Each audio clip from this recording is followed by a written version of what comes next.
Hey guys, Basil here with BTech, and this is a comparison between the Nova series devices from Huawei. The new Novas announced are aimed at a younger target market that really care about design.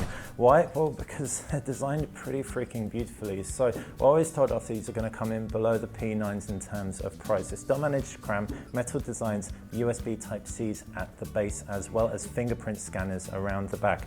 You've got the Nova and you've got the Nova Plus. Now the Nova looks more like a kind of Huawei Nexus 6P, given that black glass strip around the back, which I really like. The Nova Plus is kind of more reminiscent of the Mate series of devices. 5 inches, 5.5 inches, both pack IPS screen technology, full HD resolution.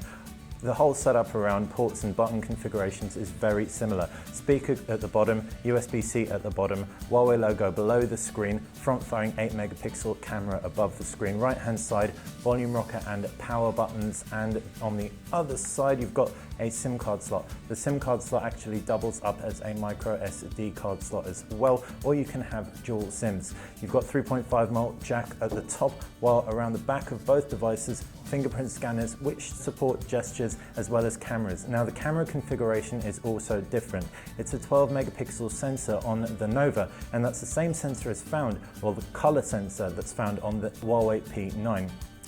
On the Nova Plus, you've got a 16-megapixel snapper with OIS, so that'll be better for video potentially with that images being stabilized. As far as UIs go, they're going to be identical. It's Emotion UI on top of Android 6.0 or 6.0.1 when it's finally released. This isn't final build software on it. Off the bat, you can see that Nova does support portrait and landscape orientation, whereas the Nova Plus doesn't. So wait until we get some retail devices before we make any calls on the interface. But generally speaking, Emotion UI, notifications and shortcuts at the top. You've got a reverse pinch for your hidden applications, no applications tray, and you can swap out your themes with ease. Internals, Snapdragon 625.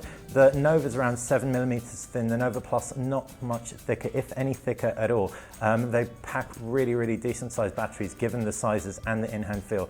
30-20 milliamps on the Nova, 3340 on the Nova Plus.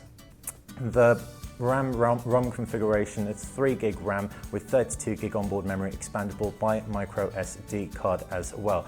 Other key highlights, the fingerprint scanners around the back aren't just gesture-centric like the new Honor 8. They support that 3D finger recognition, which is that little bit more secure. And for me personally, the real highlight is the design. The way the glass kind of curves into the screen, this is a very premium offering. It's already going to come down to price, which we don't have yet. So stay tuned to BTech, where you'll be able to find the price and the review down the line when we get a device in. Let us know what you think in the comments section below. If you like the video, click like the channel, subscribe. Thanks for watching BTech.